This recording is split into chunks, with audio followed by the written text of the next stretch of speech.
will, for the recording, officially call this meeting to order, this regular meeting of the Marin Local Agency Formation Commission today, Thursday, August 12th, 2021 at 7:06 p.m. Olivia, will you please call the roll? Of course. Vice Chair Caius. Present. Commissioner Murray. Present. Commissioner Connolly. Absent. Commissioner Arnold also appears to be absent. Commissioner Kohler. I think you're muted. Here. I hear you I now. can hear Thank you. Commissioner Loader is absent from what I see. Commissioner Rodoni is present. Commissioner Rodoni, sorry. Present. Commissioner Moody.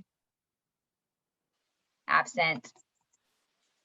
Commissioner Savell. Here. And Commissioner Campbell. Present. And we have two alternate commissioners seated as regular commissioners tonight. Both Commissioner Savell and Commissioner Rodoni will be seated as regular commissioners this evening. And I'm here as well. Okay, Chairman McEntee. No problem. Okay, we will go ahead and move on to agenda review. Does anyone on the commission want to move or rearrange items, or does anyone want to make a motion? I'll move the consent calendar. Oh, the agenda. Oh, Not the I'm consent. sorry, we're on the agenda still. Okay. I'll Not the second the agenda. Olivia, will you call the roll, please? Of course. Vice Chair Caius. Aye. Commissioner Murray. Aye. Commissioner Kohler. Aye. Commissioner Rodoni. Aye. Commissioner Savell. Aye. Chairman McEntee. Aye. Motion passes. Okay, we'll move on to public open time. This portion of the meeting is reserved for persons desiring to address the commission on any matter not on the current agenda. All statements that will require a response will be referred to staff for reply in writing or will be placed on the commission's agenda for consideration at a later meeting. Speakers are limited to 3 minutes. Are there any speakers for public open time? I see no hands raised and no emails received. Okay, so seeing none, we'll go ahead and close public open time and we will move to the consent calendar. Does any member of the commission wish to pull anything from consent?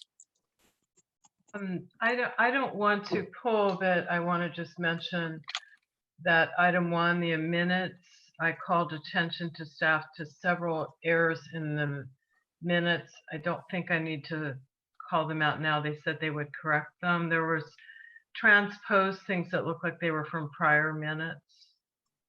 Okay. So that's good. I don't need to bring them out. Correct, Executive Officer Free. Correct. Okay, thank you. Would any member of the public like to pull anything from consent or otherwise comment on the items on the consent calendar? There are no hands raised, no emails received. Okay, thank you, Jason. So seeing none, is there a motion? from the I'll commission? make a motion to approve consent. I would second that motion with just a friendly amendment that with the corrections noted in the minutes. Okay with you, Lou? Yep, that's fine. Okay, Olivia, will you please call the roll? Of course, Commissioner Murray. Aye. Commissioner Rodoni. Aye. Commissioner Savell. Aye. Commissioner Kohler. Aye. Vice Chair Caius. Aye. Chairman McEntee. Aye. Motion passes. Thank you very much. We'll move to the first of our 4 public hearing items. Item 3, approval of resolution 21-13, annexation of 666 Sequoia Valley Road. Jason, will you give the staff report, please? Actually, since Olivia's doing more of the application side of things, I'm going to let her do all the staff reports tonight for our applications. Good going, Olivia. Thank you. So we received an application from applicants Matthew Farnsworth and Andrea Fargus requesting approval to annex a lot measuring approximately 0.47 acres that is moving off of septic into the Homestead Valley Sanitary District. Connection would require an easement for which the applicants have submitted to the recorder's office a signed easement to be recorded with the county, and The affected territory is in unincorporated area near Mill Valley at 666 Sequoia Valley Road. The application has gone through the 30-day review. All comments were in support or neutral, and staff recommends approving the application. So if there's any questions from the commission, I also believe we have the applicants on this meeting. If they would like to say any words about the application, or if you have any questions from them, they're present right now. So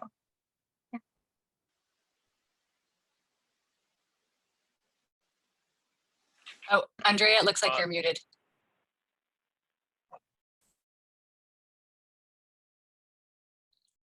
No, we don't have any comments. We are just here to support. They recommend us to be here. Yeah. Thank you very much. Are there any Thank you. questions from the commission? Commissioner Murray? So the application talks about easement. I just want to confirm that maybe Olivia or the applicant speak to that. So is the easement over a neighbor's property? It was unclear where the easement area is.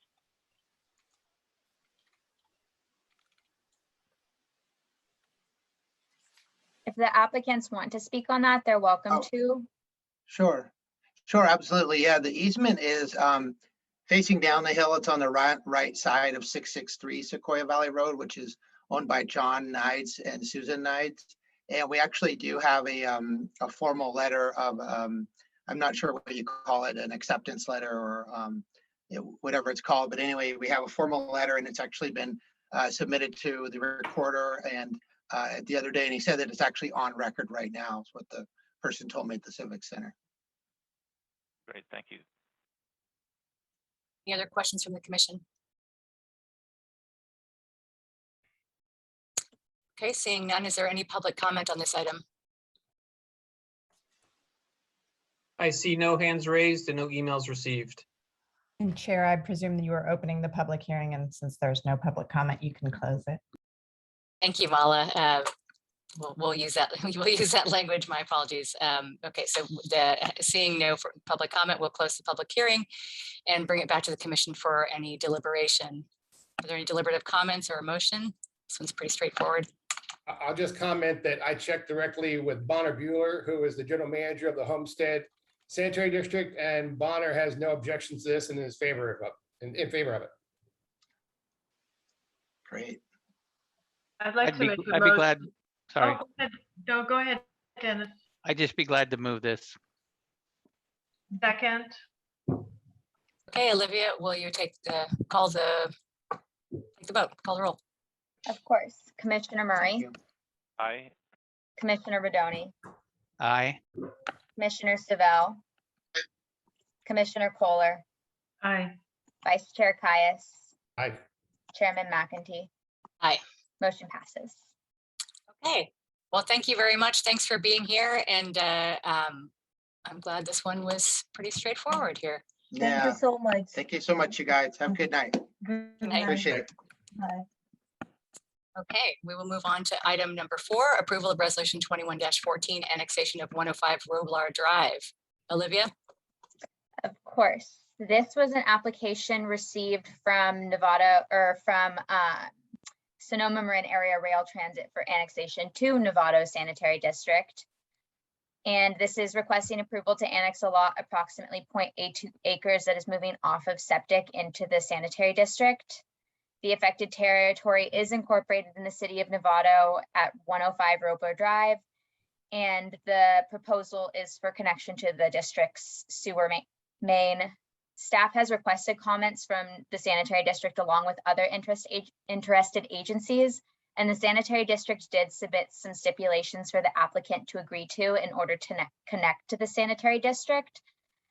That has been communicated to the applicant. They have made a written agreement to fulfill those stipulations before connecting, and all other comments received were neutral. We discussed whether a conditional approval would be necessary, but as long as the applicant had verbally agreed to the conditions set forward by the sanitary district, they didn't feel that a condition of approval was necessary at the time being. So staff does recommend approving this application with all that information given. Okay, thank you, Olivia. Are there any questions from the commission? Craig, do you still have your hand up from before? Yeah, or is it Okay, Commissioner Murray. Yeah, it's a new one. Thanks. Olivia, so this is the SMART folks kind of taking over for the Novato Fire location that's temporary, and now the firehouse is connected. So they're trying to take this temporary connection, make it permanent for their crew as break facilities. And I appreciate Novato Sanitary putting a very detailed letter together with stipulations. My concern is really our resolution 2114, section 3. It talks about our sphere of influence, and it might be more of a Mullah question, but do we need within our resolution to show the Novato Sanitary District stipulations other than the sphere of influence? So we have a CKH stipulations that we agree to. And the question is kind of local stipulations. So one, in Novato, there's urban growth boundary. I think it may be kind of good business practice for Marin LAFCO to show, is there an urban growth boundary? Unfortunately, only be in the Novato ones, right? But it might be a good check as either the applicant showing that or part of our recorded documents like a resolution showing that that's been checked. But in this case in particular, I think the Novato Sanitary request of this much larger agency, SMART, and making sure, and thank you, Olivia, for saying that they've agreed to those stipulations, but within our documents that we pass tonight, the resolution in particular, should we have something in relation to that? Let me jump in here real quickly. On the urban growth boundary stuff, since it is in the city limits, it's within the urban growth boundary. I don't think we need to have a discussion about that. If this was something that was outside and was going to be impacted by the urban growth boundary, I would agree with you. That would change the discussion quite a bit. But since it's within city limits, everything is fine. I also do want to note, just so folks are aware, that Eric Brown is listening in on this, and he's with the Novato Sanitary District. So if there's any questions for them, he can let you know if they have any issues. But from what I understand, everything is fine from their perspective.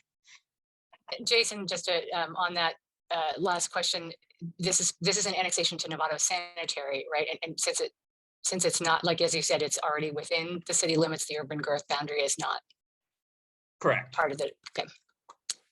Jason, is also actually just kind of a check the box, maybe as an applicant, and particularly, are you a Novato applicant? Are you inside or outside the urban growth boundary? And where that comes from, either the applicant or the city, it seems like it's kind of left on LAFCO staff. So it sounds like you're comfortable with that, but yeah, I'm not sure if we want to correct that. The application itself will ask where if you're in a city or unincorporated. So that is answered by them. We always look at Marin map and just verify whatever they're telling us either which way. So we always know where they're at. And I only worry about the urban growth boundary the second that it's in the Novato area, but not in the city of Novato itself. So we want to verify whatever the applicant tells us to begin with. So I'm not as concerned about putting that, like we have that checkbox already within our process before we get to the resolution writing stage. Okay, very good, thanks. I'd like to hear from Novato Sanitary. If Eric, if you want to speak to the conditions and your discussions with SMART. Go ahead, Eric. Unmuting. Hello, everybody. We don't have any further comments other than what was submitted with our response. SMART's been connected, temporarily with an outside service area agreement for the last maybe five or so years. They're ready to. When we first got into the agreement, it was unknown if they would want to connect permanently, and sounds like that station is going to be permanent, and they want to connect, and we support it. We have a permitting process that can ensure they meet our stipulations. So I don't think we're overly concerned that they won't honor those. That's just our take on it. Thank you. Any other commissioner questions? Commissioner Savelle. Yes, and if I may, through the chair, Jason, I'd called earlier and I hoped that I had captured my comments and concerns at that time, but I had spent 45 minutes going through this and some more kind of evolved from that. When I spoke with you originally, I said the map didn't characterize anywhere, which may or may not be fine with the commission, but it doesn't state the parcel size on the map. And further, I had asked you under the application questionnaire about question number 4, because that seems to reference 2 parcels, -14 and -28. And under question on the adjacent page 8, it suggests that it's 0.2 acres of an existing 1.03 acre parcel. So it's a portion of a parcel. Yeah, so what you have is you actually have 2 different parcels that SMART is currently exists on top of. One of the parcels is already in the district, so we don't need to do any annexation for that. That's the 0.2 parcel. So when you remove that from the original application that they submitted to us, you have the 0.82 left over, and that's the portion that actually needs to be annexed into the district, because that's where the new building where the connection potentially is going to be a part of. And so they want to get that parcel into the district. The other parcel already exists in the district. And there was, I guess, some confusion on their part when they originally submitted stuff. That's why our application, sometimes the application is not always 100% correct, because we correct it as we go through the process, but we give you the application as was submitted to us originally, and then we make the corrections throughout the process. And it's really the resolution that needs to make sure that it has all the correct information in it. And the resolution is correct in what we're doing. Yeah, just as for a point of clarification, Commissioner Sabel, the application is just given there as backup for the commission to be able to see what the resolution is for, and what was submitted in the application, and what is in the resolution needs to be correct, but the application does not. Mala, is that correct? That's correct. Okay, thank you for that. It just appeared that we might be getting into a lot line adjustment or something like that situation. The last question I have too is the environmental document. It's not page 7. It says the document must be submitted with the application, but I don't find the document.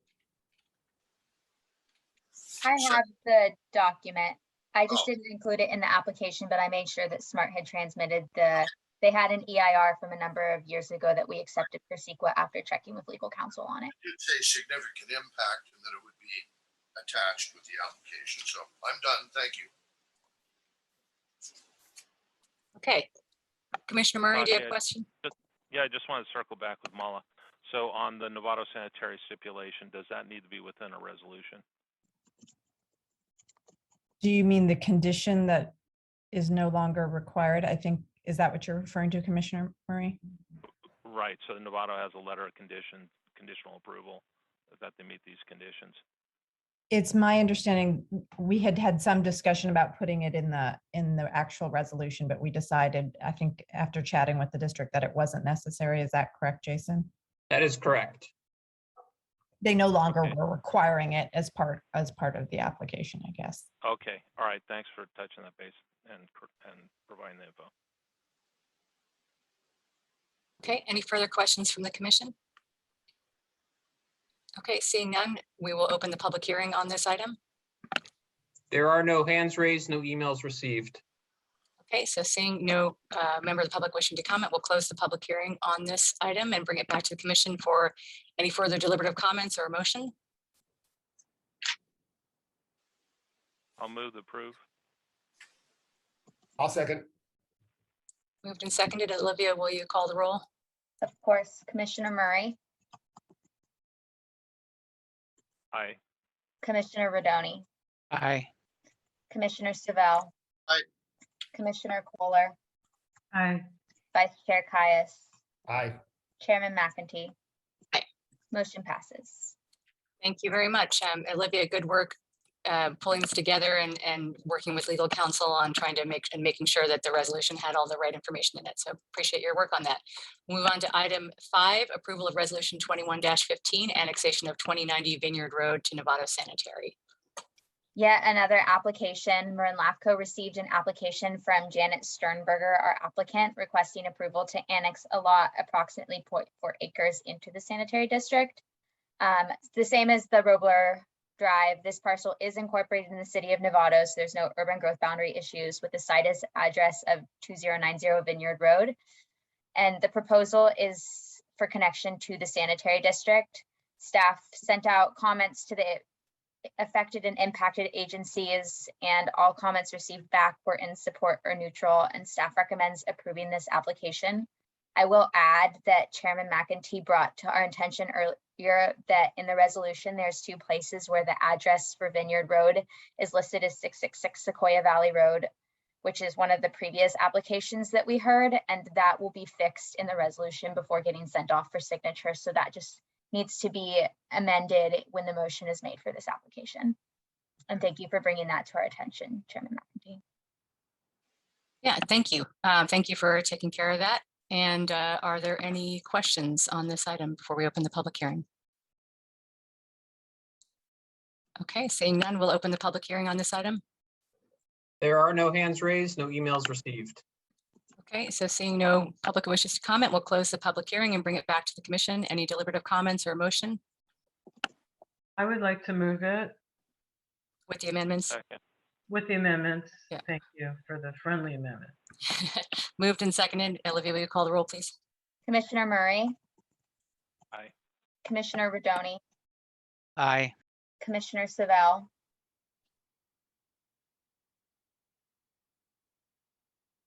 Commissioner Savell, Oh, I said aye. I'm sorry. It must be my microphone. Sorry. Commissioner Kohler, Aye.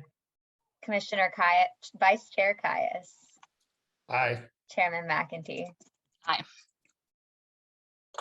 Motion passes. Okay, thank you very much. Moving right along to public hearing item number 6, approval of resolution 21-16, annexation of 32 Fairway Drive to Centerville Sanitary. Olivia. This is our final application for the night. We had a really application heavy last 2 months. 32 Fairway Drive has been a long time coming. This was an OSA that came to LAFCO a year or 2 back at this point. It predates me, so that's how old it is because I've been here for almost a year at this point. The reference file for that outside service agreement is LAFCO file 1341, and the applicant has been working on getting a map and legal description to us that finally came in a month or 2 ago. And so we are now able to annex 32 Fairway Drive permanently into San Rafael Sanitary District. It's already receiving service from them without being within the boundary. The parcel is located in an unincorporated island, and the applicant has agreed to sign a LAFCO agreement. I will add an update on this. We have received a picture of the dual annexation agreement signed from the applicant, but not the actual dual annexation agreement. It is still in the mail on its way to us, but we do have verification that that has been signed and is being mailed to us. So that is on its way. We submitted comments to agencies for 30-day review, and all comments received back were in support or neutral. Staff recommends approving this application. Thank you, Olivia. Are any questions from the commission? Commissioner Murray. Just a very basic question. So I noticed the font and type style are different in this resolution. I just want to make sure, like Stuber's Row is involved, that we're not having, engineer or someone preparing the resolutions based on kind of a standard format. And so, Olivia, I think when you indicated that this is an old file and perhaps an old resolution and perhaps old style kind of brought forward, but it's different from the other 2 resolutions. Only thing I pointed out, just in terms of making sure they're all in sync. We recently transitioned from Calibri to Arial. It is easier for me to edit in Adobe PDF, and it's probably just that one didn't get fixed and the other ones did. Yeah. Okay, thank you. Thank you, Olivia. Okay, if there are no further questions, we'll open the public hearing on this item. There are no hands raised, no emails received. Okay, seeing no member of the public wishing to comment, we'll close the public hearing on this and bring it back to the commission for deliberative comments or a motion. I'll move I'll it. move to approve. Second. Okay, moved and seconded. Olivia, please call the roll. Commissioner Murray, Aye. Commissioner Rodoni, Aye. Commissioner Savell, Aye. Commissioner Kohler, Aye. Vice Chair Caius, Aye. Chairman McEntee. Aye. Motion passes. Thank you very much. Lots of good work from Olivia today. Thank you. Good job, Olivia. Thank you. Wow, I can't believe it's been almost a year already. No, 2 weeks and a year. few weeks, yep. Coming Don't up go quick. away. One of these days we'll have a live, During all that. one of these days we'll have a live meeting and everybody can meet you. Okay, so we'll move on to the business items now. Item 7, approval of items related to the Cal LAFCO conference. Sure. So I will start taking over some of these items now. So this item actually has 3 subsets to it. So I'm going to take them on kind of one at a time, and then we can make a motion at the end of it all to determine what you want to do. The first item is approval of voting delegates for the Cal LAFCO conference.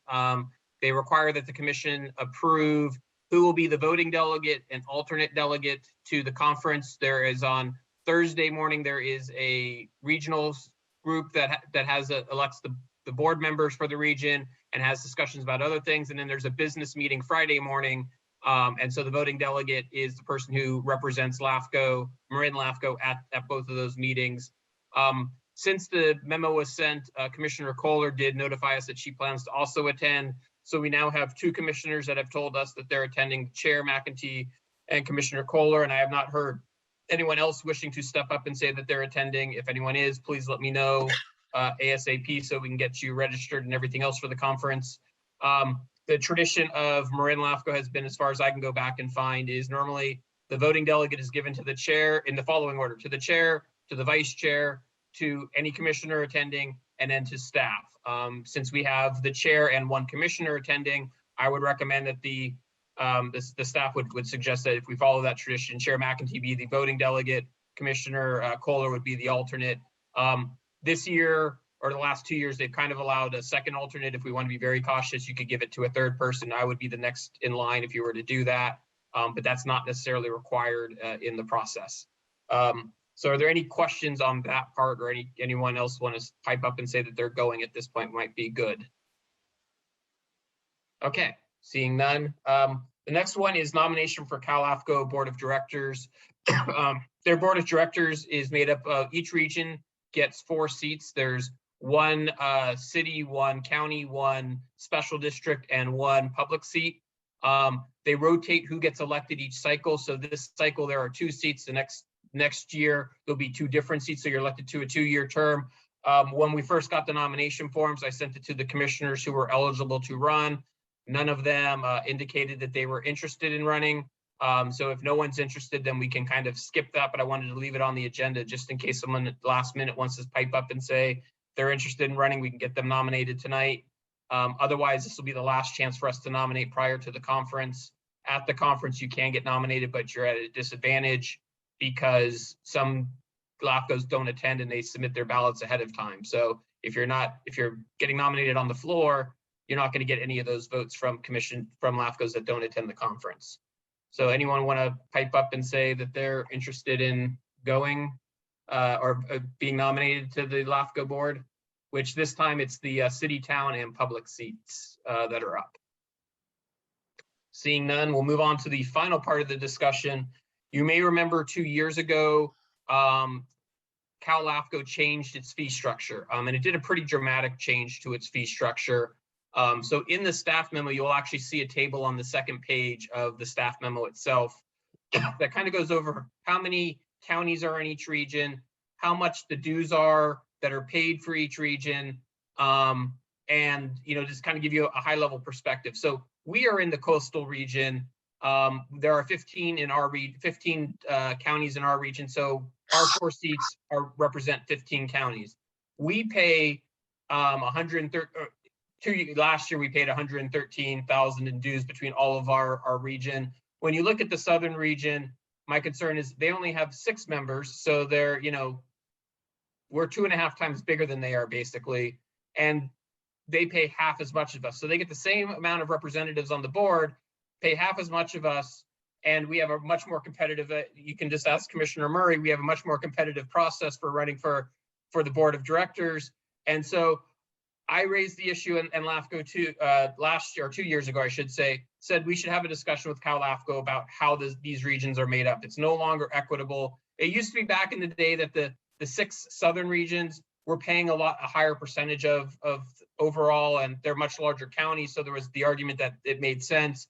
I don't think the way the new fee structure works, and just the fact that it's such a big disparity in costs, that we should be doing that. I would argue that we should continue to advocate Cal LAFCO look at changing its regions around a little bit, maybe adding a few to the southern region, both from the central and coastal regions, which are the two largest, two of the largest ones, pay a lot of money, try and rearrange things a little bit to make them more equitable. I'm not so much worried about the northern region. You'll notice they pay very little. Those are the very, very small counties.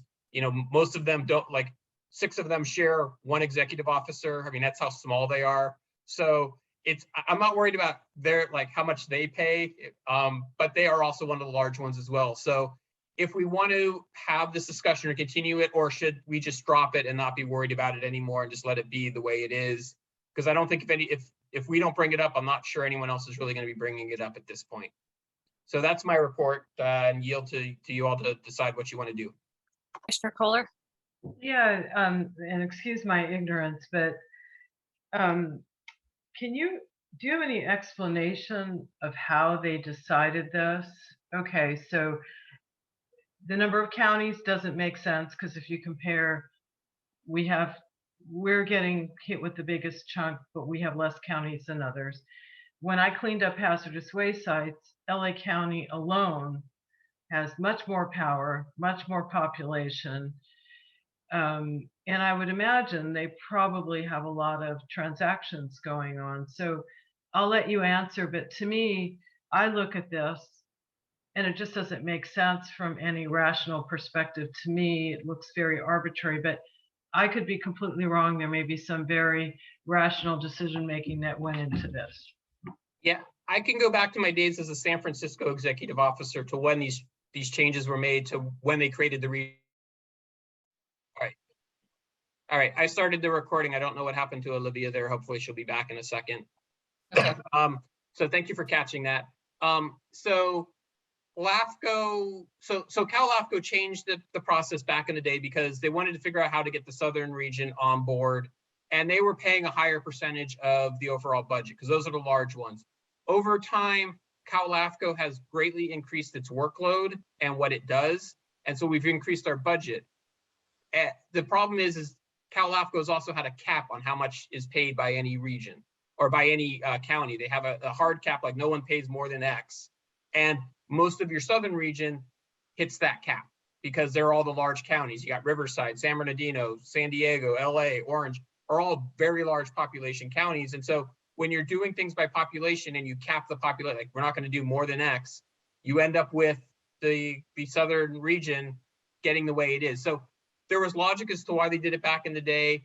I raise the issue now because it doesn't seem fair for the other regions now to be paying a lot more and having a lot more in their area and still having the thing. Now, population wise, I'm assuming southern region is probably the largest region just from like a general population, Right. but that's not necessarily my concern. Okay, well, thank you for that explanation. Commissioner Murray? Yeah, so thanks, Jason. I think it is important to bring it forward, just to indicate there's still some discrepancies.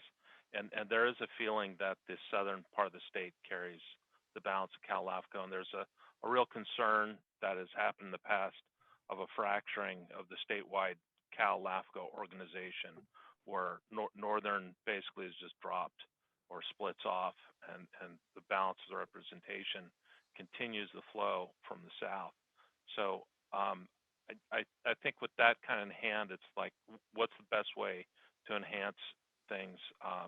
I think coastal is very competitive. We represent well. I know in Marin LAFCO, we carried the JPA legislation and we've done things that have brought Marin smaller LAFCOs forward. So I think it's good for us to stand up and speak. And Jason, I think I appreciate your analysis on this, and I think it's good to carry that forward, at least as an issue. Folks may not address it, but at least will be noted that Marin has a concern about it. So I appreciate you bringing it forward, and I agree with it. Okay. And Olivia is rejoining as me right now. She had a power loss at her place, and so is trying to reconnect right now, just so you're all aware. All right. Okay, let me just go, any other questions, and then we'll do public comment. Okay, any public comment on this? There are no hands raised, no emails received. Okay, we'll close public comment. I agree with Craig. This is something that Jason was Commissioner Campbell noted that it's a year for redistricting. This is an issue that came up when the fee structure was when the new fee structure was proposed, and Jason was a really a strong figure in making sure that at least the debate was had, because there are the southern regions do have a lot of sway in this discussion. So I agree with Commissioner Murray that this is something that we should bring up and figure out a way to reopen the discussion, whether or not we prevail. I think it's important to raise it. Any other comments? Okay. All right, so seeing none, any other actions we have to take here? Yeah, what you want to do is you want to do the official nomination of who's going to be the voting and alternate delegate. Okay, so since it's me and Barbara who are attending, it would be chairman as delegate and Commissioner Kohler as alternate. And I would suggest that we have Jason as the second alternate. You know, we never know what'll happen between now and then going to the conference. Can we make staff? Yeah, we can do that. Staff has actually been the voting delegate when no commissioners actually show up, so it's allowed. Okay. Second. Okay, so I think that was Barbara moving and Craig seconding. Yes, that sounds good. Okay, Olivia? Yes. Commissioner Murray? Aye. Commissioner Rodoni? Aye. Commissioner Savell? Aye. Commissioner Kohler? Aye. Chair Caius? Aye. Chairman McAtee? Aye. Motion passes.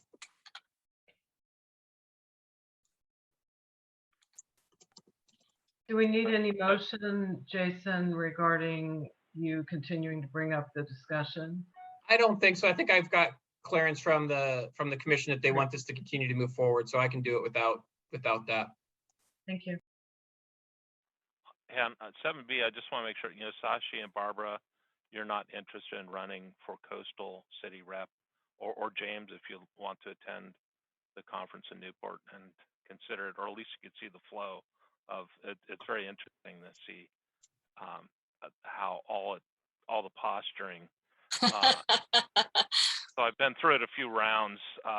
Unfortunately, we have a very strong candidate from Contra Costa that has made it all the way up to the top of the presidency, and he's now made it past president. So wish you best if you do consider.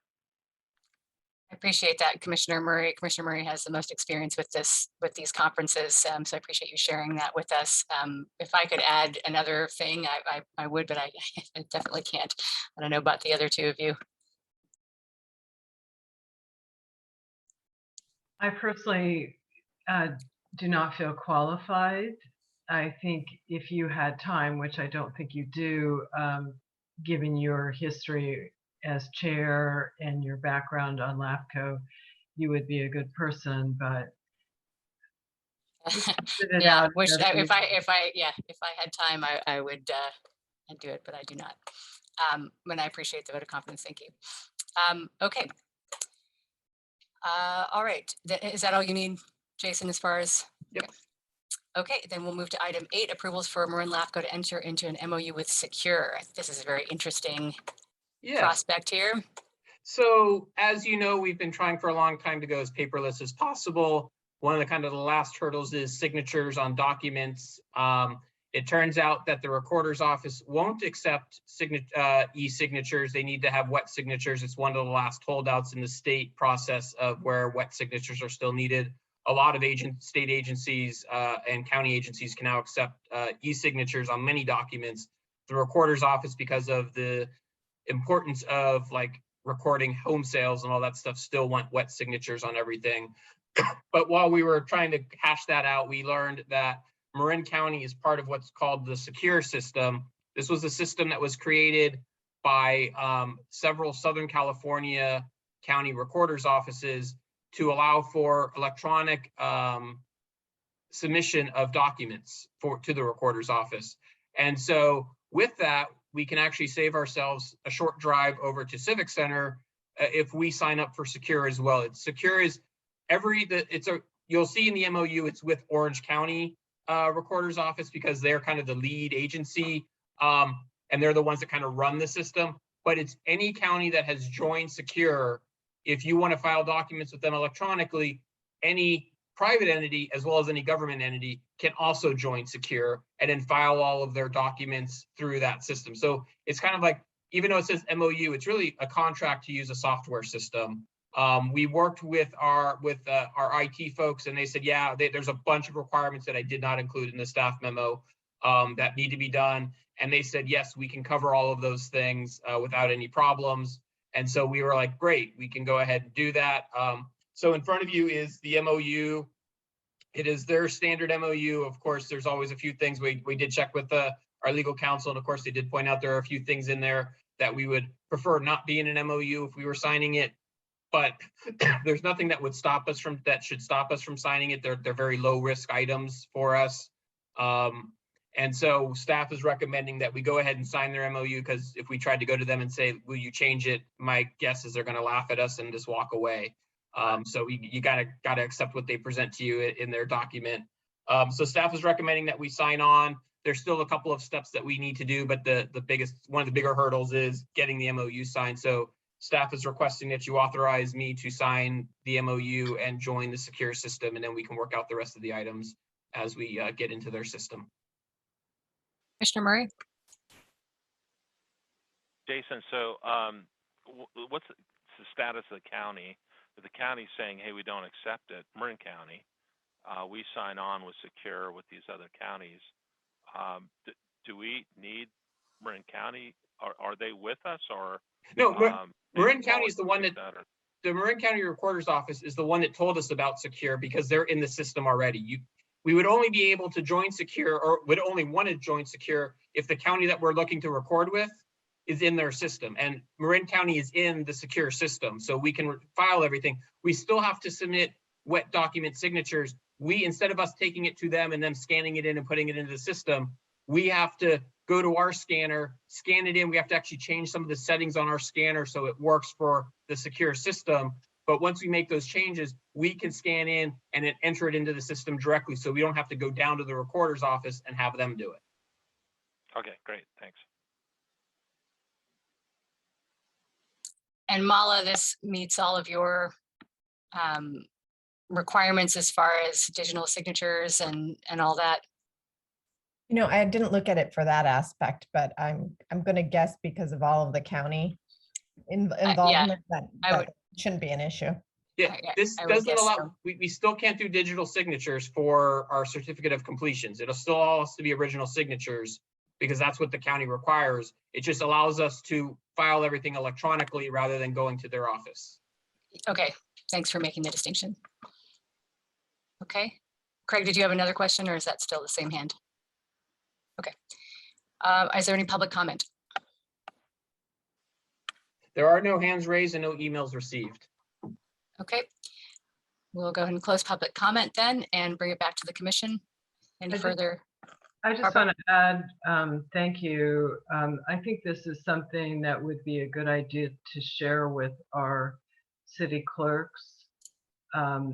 If they can access this sort of system as well for our documents. So it'd be nice if maybe one package could be put together, and for those of us in cities, our clerks might be interested, and maybe even the county as well, but maybe the county clerks already deal with this since they're right there.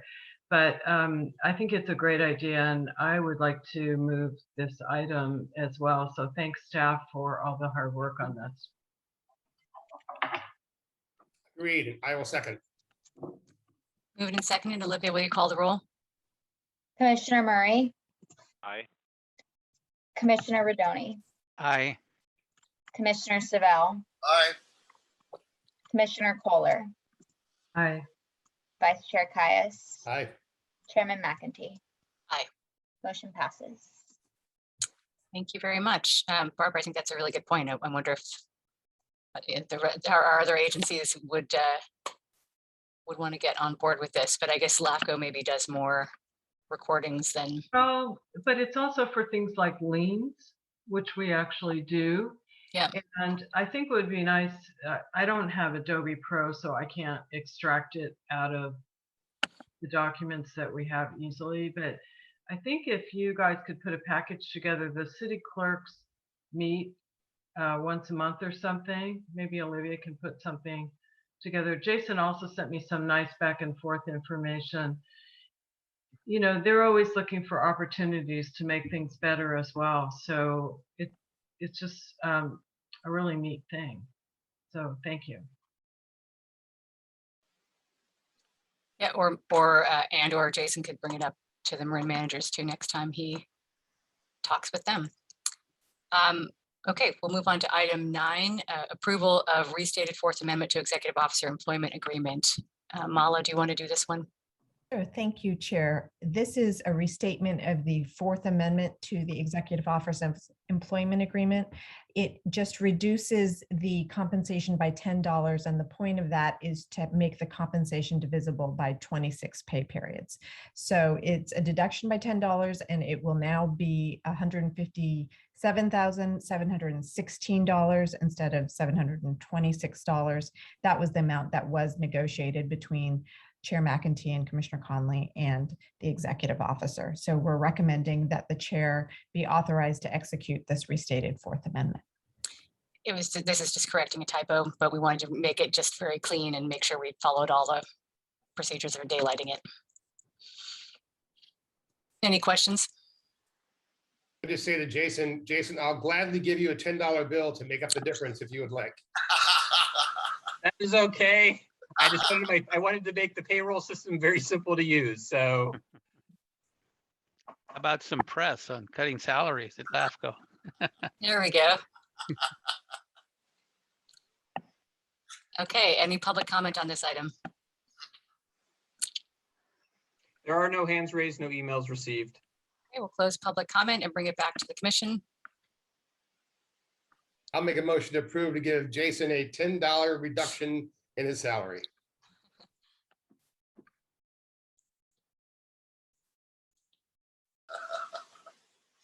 We want a second. Second. Seconded from Commissioner Rodoni. Olivia? Oh, whether you were. I'm here. Commissioner Murray, Aye. Commissioner Rodoni, Aye. Commissioner Savell, Aye. Commissioner Kohler, Aye. Vice Chair Caius, Aye. Chairman McEntee. Aye. Motion passes. Thank you. That was a cleanup item that I think it was important for us to take care of. Okay, item number 10, creation of working groups and the potential application of the Brown Act and options for the commission to consider. Is this going to be Jason or Mala? This is going to be me again, Chair. You have at times have considered MSRs that in the past have made recommendations for the creation of a working group. And if the commission creates the working group by formal action, it is considered a legislative body under the Brown Act, and then the Brown Act will apply to that working group. And so the point of this discussion that the chair requested was to talk about that, daylight that some more, and give potential other options for how these type of working groups could be created. When the Brown Act applies, as you are all aware, it requires that an agenda be posted in advance, 72 hours in advance. It requires that the items that will be discussed by the group be detailed on the agenda, and that members of the public be allowed to participate and attend the meetings. No minutes are required to be taken in for these working groups should the Brown Act apply, but obviously there are some procedural requirements that staff would need to comply with. There are exceptions to the Brown Act when a meeting is not considered a legislative body. Sometimes you'll hear this called an ad hoc committee.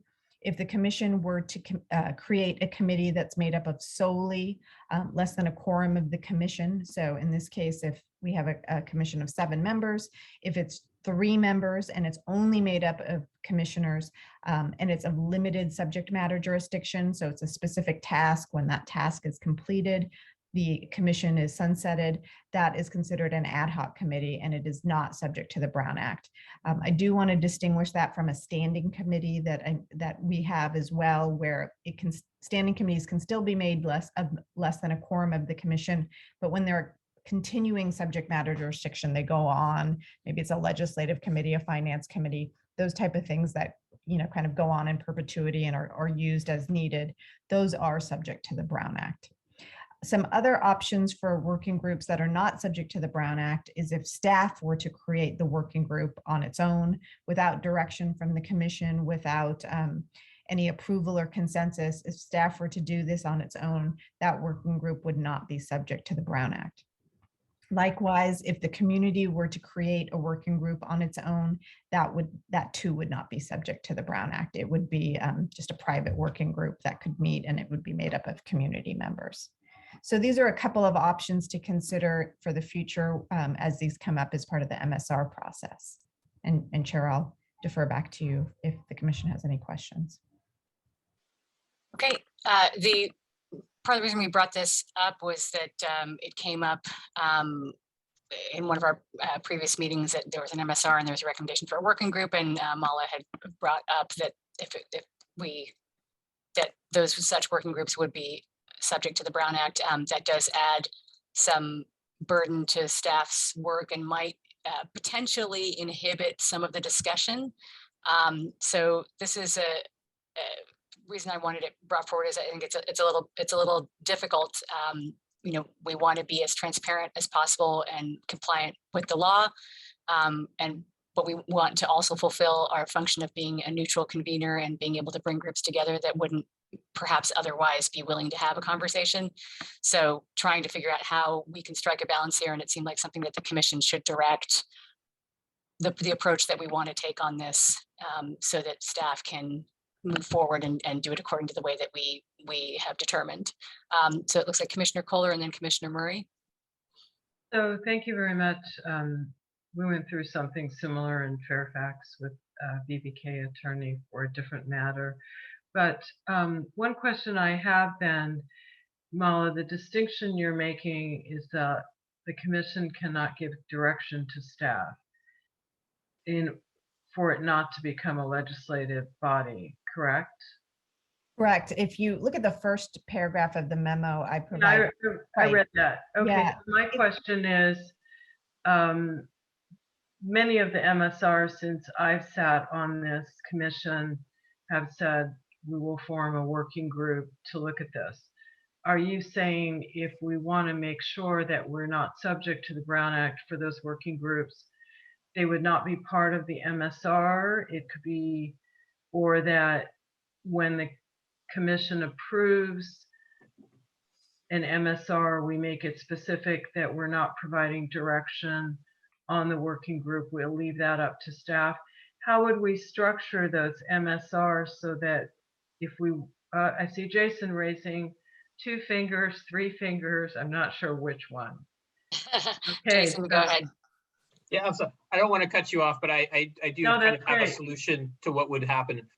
In talking with Mala, and Mala will correct me if I am wrong on this, what would happen in the future is instead of you saying we're forming a working group to solve problem X, you would say, staff, we see a problem. Can you go figure out a solution and come back and tell us what the answer is to this solution? At which point I can go out, do whatever research I want to, talk to whoever I want to, figure out what the solution is, and bring back a potential solution to the commission, or come back and say, I did my research and there isn't a way to solve this problem at this point. The problem is just too diverse. The sides can't get together and come to a conclusion. So it's instead of it's not forming an official working group. It's more just directing staff.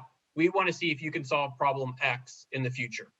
Okay, but let me just do one follow-up there, because I may not be the most astute person in the room, but I may be reading the MSR and seeing, so normally in the MSR, it talks about working groups.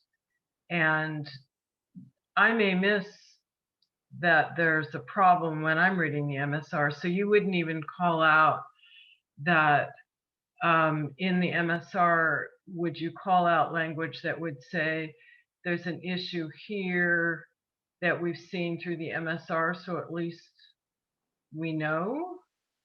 you know, I don't know that we're always going to pick up on that. Yeah. And so I like the way it was before, where you provided us kind of a specific resolution suggestion. So what I would probably do in the future, and I still need to sit down and work this out with Jaren a little bit, but what you will still probably get is, we always had that checklist that we had at the end of the MSR that was kind of separate from the MSR, where we said, here's what we're adding to our work plan. So instead of saying we're adding working group X and working group Y, we're going to say solve problem X, solve problem Y. And that's going to be the way that you know that staff is going to be working on how to solve these problems. So instead of it saying we're forming a working group, and in some cases, some of the more recent ones have referred to working groups that were created by previous MSRs in the process. So the first one where the working group was originally created never said working group in it until you got to that checklist at the end of the MSR. So I know you came in after we had done a couple of these MSRs. So you didn't get to see the very first ones where we, in the MSR itself, we never said working group. We had that on our checklist of things to do after the MSR was done. And that's going to be the same process we're going to take now. We'll have that checklist at the very end. It says, here are the problems we've identified. And the MSR will still identify the problems that should be looked at. And then we'll have a checklist at the end that says, here are the 4 problems that we pulled out of this MSR that we want to try and solve. Okay, but I guess, and just one more follow-up and then I'll stop. So Chairman McAtee mentioned the transparency issue. What I am not comfortable with in the way you're doing it is sort of like, we're not really being clear what we're doing. And I realize being subject to the Brown Act is procedurally more difficult. It's more difficult for those of us that sit on city councils, for example, where you can only talk to one other person. And, you know, that makes it more difficult. And I think procedurally, a Brown Act posting where staff are still leading these meetings, to me, it does require a little more process in the posting and the advance notice. But I guess maybe I've gotten lulled into really liking that we're very clear what kind of things we're doing rather than just talking about solving a problem. So I'm not completely supportive of that approach. And I just want to put that out there because I really do like the way you've been so clear. You know, you're going to convene these people and who you're going to talk to. And I just would feel more comfortable with people knowing what we're doing, because that is really good work that you and staff are doing. So that's my 2 cents. Thank you. If I can interject there, I fully appreciate that comment, Commissioner Kohler, and part of me agrees with you. My biggest concern is that when I bring some of these folks together, sometimes the comments I get in a non-public meeting, and any meeting that we had a working group for is a public meeting, I don't get the same the level of comment and information I need in order to help solve the problem. And so all of a sudden I'm in a meeting where everyone's talking in the big picture and not really saying why they're opposing something or why they're not willing to do something. They give me the politically correct answer, and that doesn't help solve the problem. So the question comes is, it's not a perfect storm on either side at this point. It's one is either we can try and get to the problem and solve it a little bit quicker. The other one allows for more transparency for the public. You know, how many times is the public going to show up to one of these meetings? I don't know. But at the end of the day, if they did start showing up, will the people I'm trying to work with quiet down as to what they're saying? Because all of a sudden the public is there and I can't have that frank discussion with them at the same time. So I hear what you're saying. I get it. I'm trying to figure out how do we live within the rules that we have. And that's where we want to have this discussion days. Where does the commission want to go? Okay, Commissioner Murray, any questions? And I know we're starting to get deliberative here. We should probably just do questions and do public comment and then come back to deliberate. Thanks. So last meeting, we directed staff to meet with Marin City folks regards their request for annexation. I'm sorry, for incorporation. So I think Mala brought up some nuanced areas, right, where we could be treading into Brown Act issues. We want to make sure that these meetings are productive, that they have agendas, they have minutes, things that you'd normally see in a Brown Act required group. And we want to make sure that our staff time spent is productive and helpful, and also be seen to the public, which Jason and staff has been very good at this in terms of interacting with various levels of local government as well as the public in these working groups. So I think would be very real is when you go into Marin City is there'll probably be a major time draw against staff and perhaps wanting staff to even coordinate meetings and hold meetings and host meetings.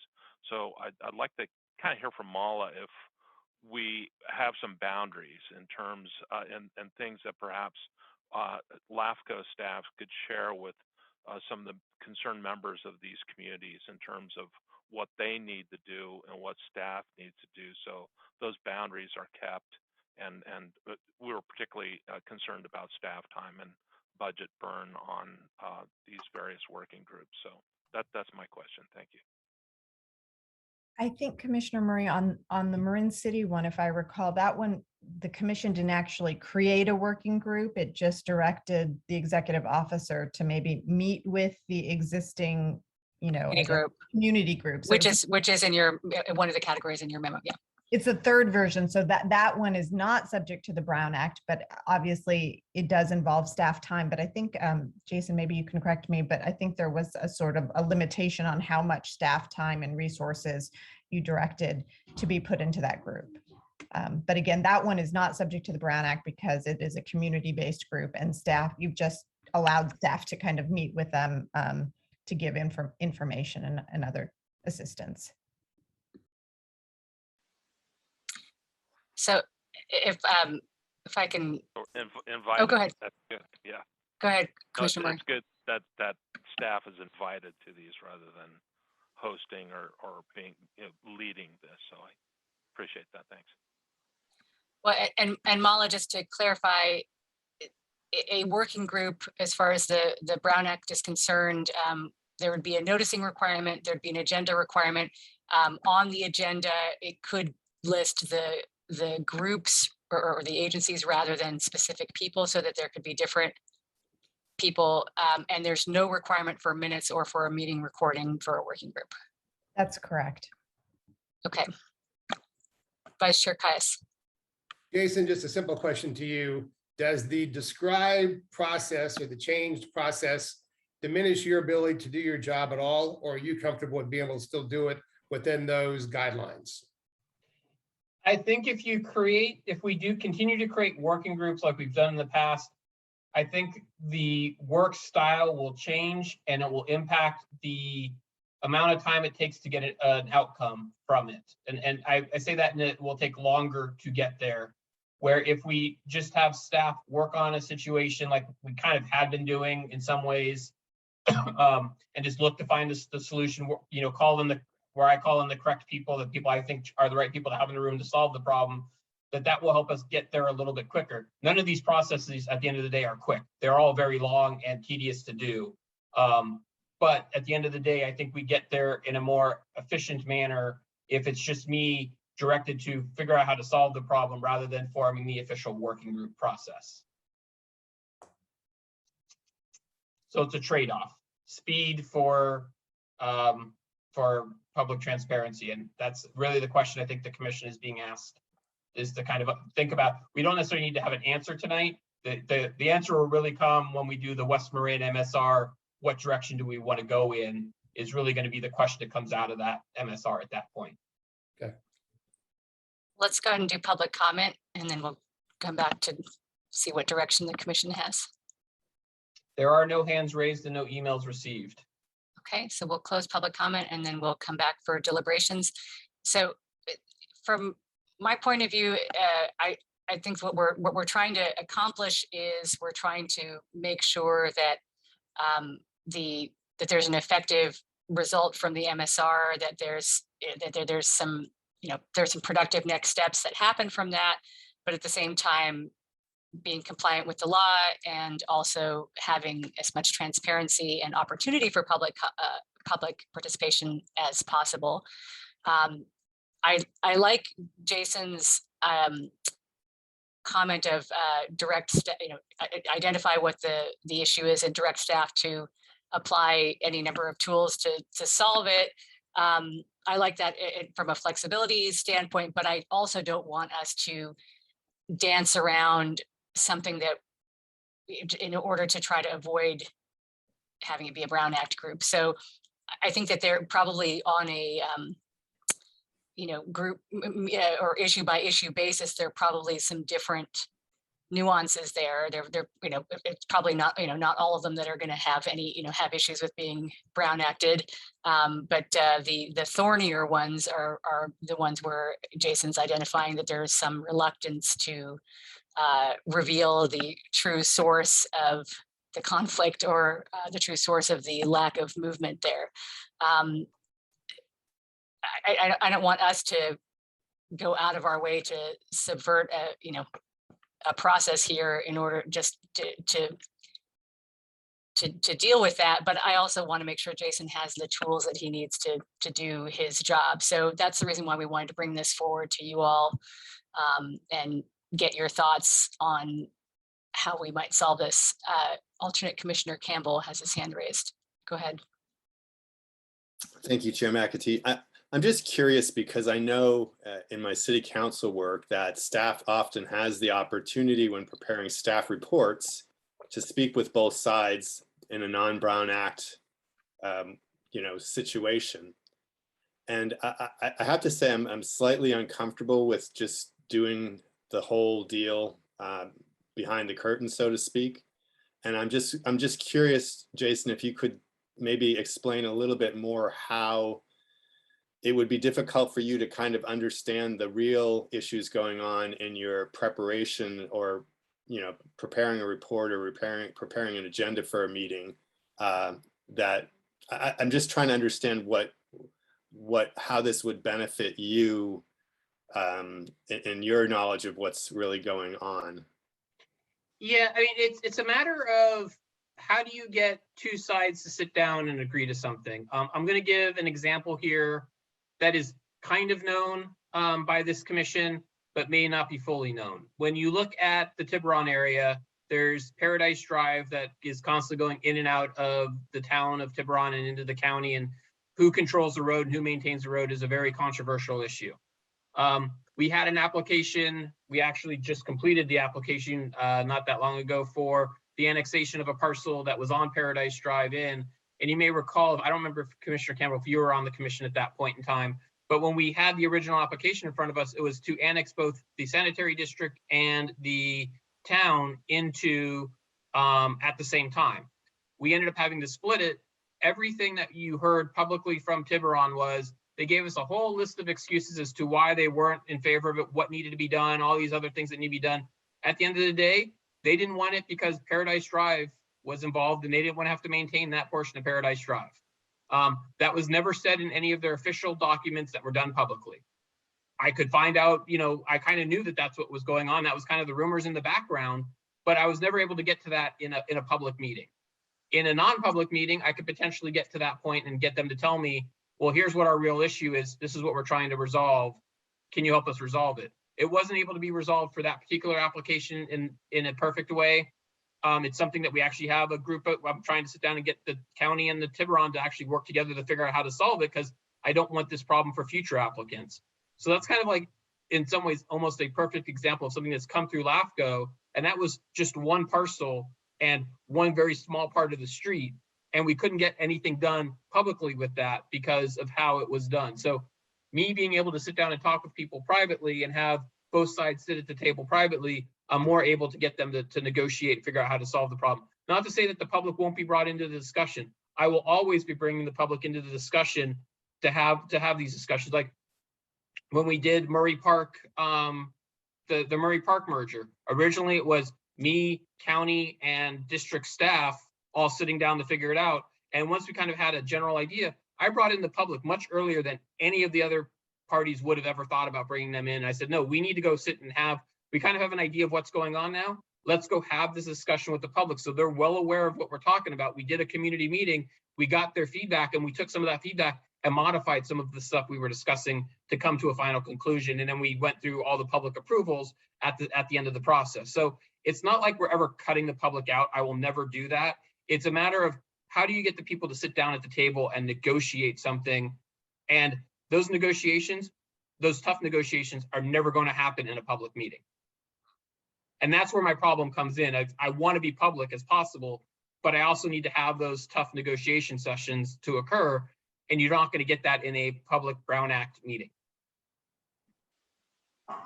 Well, and the concern is there's a public meeting and there's actually public there. So it could be Brown acted and agendized, and there could be no public there, and you might have the discussion that you want to have, right? Mala, also, if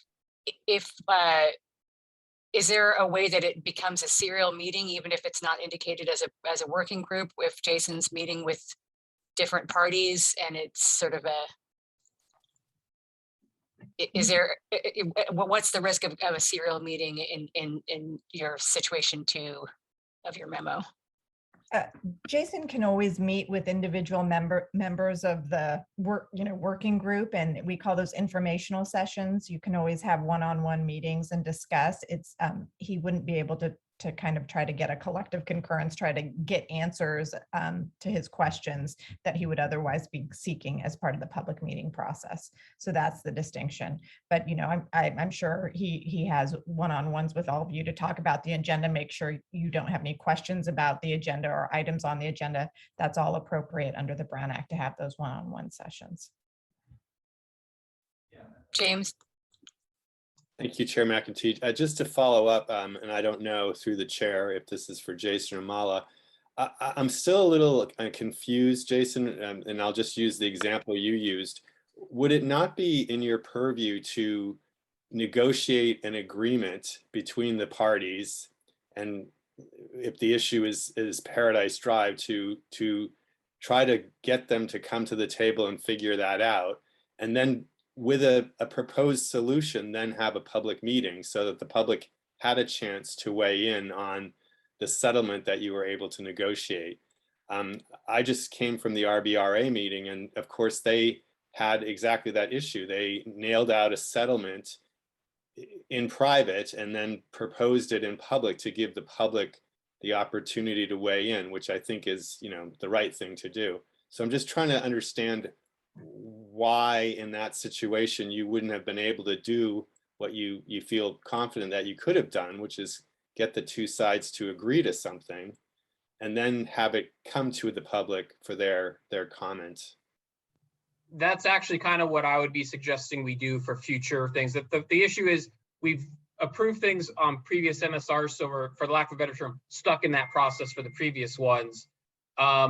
The issue that we have is how we approach this in the future. And my goal would be to do as you suggested, Commissioner Campbell, of hammer things out. Once we come to a close enough of a solution, maybe not the perfect, final answer, but when we're getting there, bring in the public so we can have that discussion and so that they're well aware of what's going on. But that's how I would propose doing it.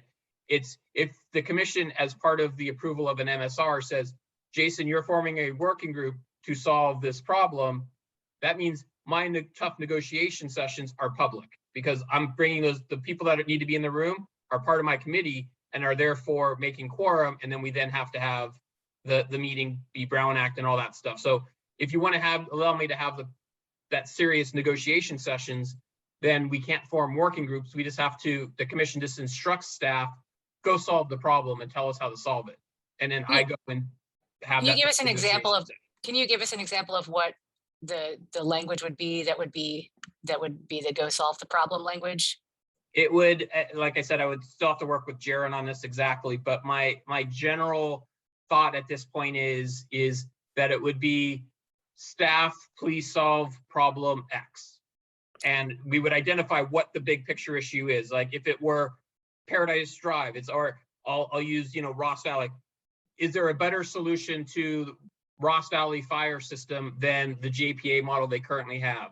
I would then go out and sit down with all of the people I thought, have my discussions with them, bring in the unions when it was appropriate, bring in the public when it was appropriate, and come in, and then eventually at some point come back to the commission and say, hey, we found something that everyone thinks is a better solution than a JPA model, and here it is. Or we sat down and talked with everyone, and everyone thinks that at the end of the day, while not perfect, the JPA model is our best option at this point.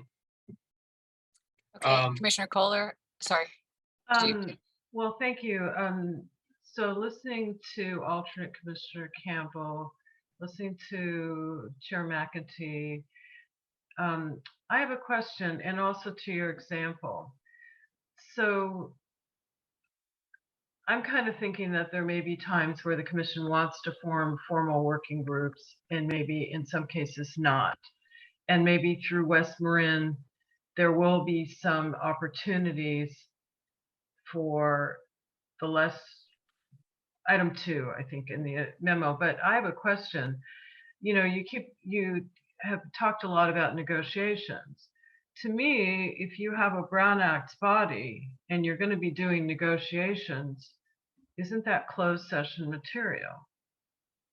And I believe, you know, if we were doing that kind of thing in a city or a town or the county, and you were negotiating with another party or even between two parties, we would have a closed session. And I realized that the Tiburon example probably had a lot more than negotiations. There was a lot more just delving into the issues. But I guess the question I have for Mala is there an opportunity for where we feel it's very important for the commission to form a formal working group? Would there be an opportunity for closed sessions, just like you do in a city or a town or another special district that's subject to the Brown Act? We're limited in closed sessions to what's authorized under the Brown Act. And so the type of closed sessions that you're probably thinking of, and now I'm wearing my city attorney hat, is settlement agreements where you may be already in litigation or there has been litigation threatened, and those type of settlement agreements are typically discussed in a closed session setting. But I think the type of agreements Jason is referring to would not be something that we could go into closed session for. So I think we would be limited. Jason and I have talked about, you know, depending on how big the working group is, we talked about ad hoc groups. So the working group could have an ad hoc committee that is made up of less than a quorum of the working group. Right. But if in Jason's example, his working group was primarily made up of the key players who would be negotiating the agreement, right? So it probably just depends. If your working group is larger, you could create an ad hoc committee and then negotiate that outside of the Brown Act and then bring it back to the full working group for kind of consideration and public daylighting. Well, you know, I think that's good. Thank you for answering that. I just would throw out there the possibility, for example, with the West Marin MSR, that as you do that, and maybe that can be kind of our test case, is you put in the kind of language where you think it's really important to do more of the item 2, I don't know what to call it, less formal thing. And then where you feel in your judgment, something would need a more formal commission authorized working group, there may be the opportunities for a mixed bag and hearing more discussion. You know, I sat through the Tiburon thing. I was also thinking, I'm glad you brought it up, Jason, the Ross Valley Fire thing, because to me, I think that is going to be pretty important to do all of that in public. I don't think you're going to get some secret sauce sitting at the table with just a few of, you know, with a less formal group. And we've already formed that one. But I feel more comfortable with the idea, but not that we're just putting ourselves into a box where we always only go to, what do we call that thing? A non-Brown Act? A staff-driven group versus a commission created working group, formal working group. So I do like the idea of adding more flexibility, but I don't think that should always be our route. That's my thoughts, deliberation. Yeah, I'm inclined to agree with that characterization, Vice Chair Caius. Can I make just a suggestion and a thought for tonight? Yep. Since there do seem to be several different views and perspectives on this, but what I'm hearing is that overall, we want to make sure that Jason and his staff can do their job effectively without being unnecessarily burdened by the considerations that we all have, which Mala has surfaced. So can we defer this till the next meeting for a final determination? And in the interim, I'll volunteer to sit down with Mala and Jason and maybe Barbara, so we can have our own working group and we can publicly notice it and we can have all these discussions and work out something and then come back with a report and a position to the entire LAFCO board that we can simply agree to and accept during the next board meeting. If we want to create an ad hoc committee and to work on this further, I'm completely open to that. I actually, since we have Commissioner Rodoni here and we're talking about West Marin, Dennis, I don't know if you have any thoughts on, because it's going to be the West Marin MSR that's coming up related to that. Only we shouldn't make rules related to specific area. It should apply to everywhere. No, So it would apply to yeah. everywhere, but because because West Marin is going to be the one to get it first, I wanted to know whether you had any specific thoughts. Yeah, no, I'd have to sort of look at what you're saying. I know staff needs the flexibility to have these conversations. I'm comfortable with the non-Brown Act approach, except where in the case the commission decides it's important enough to take it to a Brown Act committee. I think that should be flexible enough to make those decisions. Thank There you. may be very complicated things that are very controversial in our communities that if we do anything without the Brown Act and behind closed doors, the community would be upset. There may be other things that are purely talking city to city or something about a boundary that could be worked out without having everyone at the table. So I think it's a mixed bag. Thank you, Commissioner Rodoni. I think that it does sound like where the consensus is, and please people pop up if I'm mischaracterizing it, is that there's probably not a one size fits all path here, and that what it sounds like to me is that the commission is comfortable with staff being judicious about when to use a staff-driven approach versus when to recommend that the commission formalize a working group, and that we'd like there to be some consideration of which approach is appropriate for the situation. Does that sound about right to everybody? I think we're all concerned about the staff being able to be effective, but we're also, all very much aware of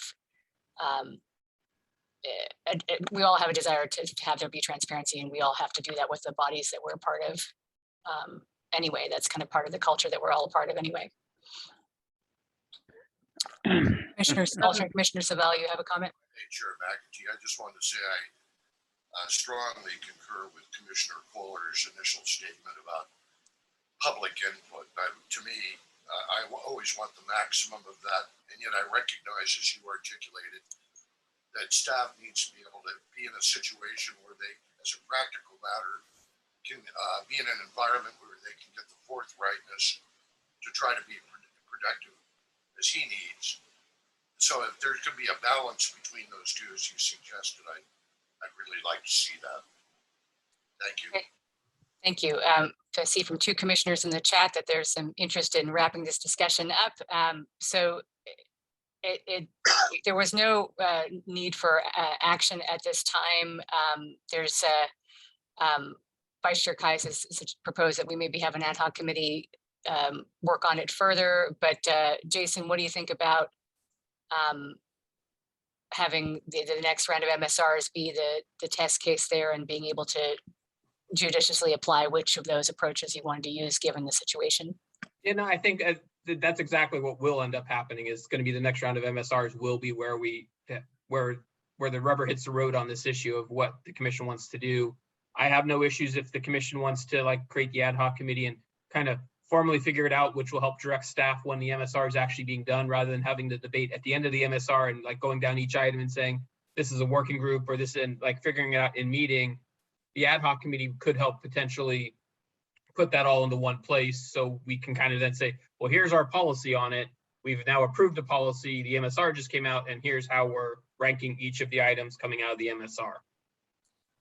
Could I just add something? I liked Dennis's words, which were the mixed bag approach. And although I would be happy to be on the ad hoc committee to work with you guys on deciding for the next MSR, I am not thinking that we should make any definitive decision at a policy. I think we should take this as it comes. And I think if Vice Chair Caius wants to be on an ad hoc committee, I'm happy to be part of that to help you work through the next MSR and kind of use it as, like you say, we do it up front, we bring it to the commission. It's not necessarily a policy, but we're making our best recommendations as to what we think is the best way to go for this particular MSR and not stick ourselves in a box of one way or another. I think that would be kind of the best way to go, because we're always going to have, everything is going to be different. Every MSR is going to come up with a different set of circumstances. So there may be some where it's clear, it's just staff-driven work, and we don't need to have a formal Brown Act, and others where we really do think that. So that's my end of deliberations, because everybody wants to move on. Well, so Vice Chair Caius, how strongly do you feel about creating an ad hoc committee, or would this be something we'd want to just kind of check back in again, maybe after the next MSR, and see whether the commission has solidified any further thoughts? I would just again say that I think we could make more progress by having some additional consideration, discussion, development of the ideas with a smaller group before we try to make a settled decision on it with the entire board. Okay, and then Commissioner Kohler had just suggested that maybe we don't need to have a defined policy on it, but are you, just to clarify, then you'd be suggesting that that the subcommittee work the idea through a little bit further, whether or not it results in a formal policy. That's right. And perhaps the results of the subcommittee, or the working group, would be to reinforce what Barbara said, but I don't know that yet. I wouldn't make any assumptions about what the conclusion would be. And that may be the conclusion that comes from the working group. Okay. I am fine with the two of you being in the ad hoc committee if the two of you are okay with that. And I think we'd have to work it out with staff when would be the most appropriate time for that committee to come together, whether it's before the next MSR work begins, or partway through, afterwards. Jason, what do you think would be the best use of this ad hoc committee? I think doing it before the West Marin stuff comes out, because I mean, I don't want to speak for Jaron, but I think we already have a pretty good idea of some of the topics, at least, that will be coming out of the MSR. I'm not going to say we know all of them yet, but I think we already have a list of a few of them. And so that would be a good way for the committee to kind of like hash things out a little bit as to what they're doing. And that would give us some direction in it. Whatever final items come up, we would have some idea of how it's working, and can then apply the new items to that kind of concept of what we're looking at. I apologize, I shouldn't have called it a policy. It's more, I think, a concept of what we're looking for, so we understand what we're doing rather than just stumbling through it at a meeting. Okay. Mala, do we need to do a vote to create this ad hoc committee, or can we just? Yeah, I think it would be nice to have a vote of the two. It would just be the two commissioners. I think originally was reference to staff. Staff will obviously can support the ad hoc committee, but won't be on the committee. Okay, so would anyone like to make a motion to make an ad hoc committee to further discuss this issue with Vice Chair Caius and Commissioner Kohler as the two members? I'll make the motion since I made the motion before. Okay. Somebody want to second that? I'll second it because nobody else seems to want to. Okay, Olivia, will you call the roll? Commissioner Murray, Aye. Commissioner Rodoni, Aye. Commissioner Savell. Aye. Commissioner Kohler, Aye. Vice Chair Caius, Aye. Chairman McEntee. Aye. Motion passes. Okay, thank you. So we'll have the ad hoc committee work with staff on that and then report back at a later date. Perfect. Okay. All right. Well, thank you very much. I think that was an important issue to discuss. I appreciate your patience on that one. All right, we'll move on to the executive officer report. All right, I'll try and make this as quick as I can. And as I always do with the executive officer's report, I do rapid fire. Raise your hand if you want me to stop on an item that you want to talk a little bit more about. First off is your budget update. This is always the fun meeting where we do two budgets in one update. We just completed our last fiscal year. What you have in front of you is not the final budget update. There's always some reconciliation of budgets of when bills got paid, work was done. So that will come in a little bit once Elisa has had a chance to do that. She's right now focusing a lot on our current audit. We have our previous year's audit being done right now and should be done by the end of the month, hopefully. So we have that. So she's focusing more on that, and we'll come back when she's done with that and help wrap up this year's budget item. But overall, we ended up the year spending less than what we took in, which is always a very good thing. Part of that is due to COVID and the fact that we didn't attend conferences, didn't travel. So you'll see several line items are just plain zero. There were a couple of other line items I put in the memo that, seemed to might be a little bit higher in that budget. So just, I explained those as to why they occurred there. Moving on to our current year's budget, this is very preliminary. I will add one update. We now have gotten the first report from the county. The county sent out invoices for all of our member agencies to pay their bills. Of the 44 agencies that pay bills, we now have received money from 12 of them. We've received $250,000 so far. The bulk of that is the county. The county is always the first to pay because they send the invoice to themselves and pay it. So it's a lot quicker process than any of the other member agencies get, because it has to go in the mail and get through their approval processes. So we always start off with a good bang from them. It'll take a couple of months for us to really get through the collection process. Some agencies are slow or faster than others. Some are slower than others. So we will update that as things go on. You will know, I do want to warn you now that our budget line item for rent storage, which is line 65, we are going to go over that amount this year. I can already tell you that. One of the things that Olivia and I have done, and I didn't realize, partly I'll blame myself for this, I didn't quite realize the cost of it. We went down to the storage unit and actually looked at all of our boxes. In order for them to pull all this stuff was a little more expensive than I thought. I thought that the charge, because we were going to their storage facility, would be a lot less than if they delivered everything to us. It turns out that we didn't save that much money by having them do it at their location. So we did get a little bit larger bill this month. And we're also, in a future meeting, we're going to be having a discussion about pulling a bunch of boxes and doing a scanning system and getting a lot of our documents scanned. So the $650 that we have there is really we're gonna go over that. I'm just warning you now. It's at the end of the day, percentage wise, it's going to be a large percentage. Dollar amount is going to be a small dollar amount. It's going to be a few $100s, maybe $1,000 most over. Our budget can handle it. I'm not concerned about it from a big picture budget perspective, but just kind of wanted to call your attention to this item, that it's really going to be that as time goes on, I'll remind you that we had this conversation for storage stuff, and we'll come back to you on more discussion as needed. So moving on from budget to current and pending proposals.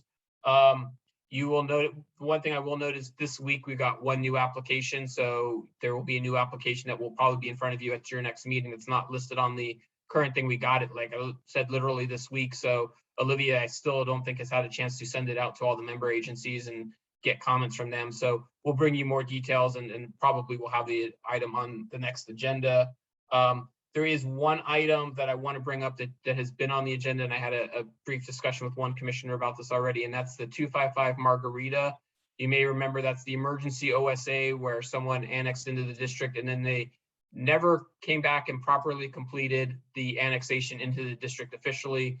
We had 32 Fairway, which did the correct process. It took them a little bit of time, but they eventually got through it. 255 never finished that process. This was all pre me being here. There was the district didn't want to have the annexation until there was an easement agreement, because that parcel has an easement issue going across someone else. And that easement issue never got not properly addressed. So The sanitary district is still serving them, still collecting money, but they're not in the district.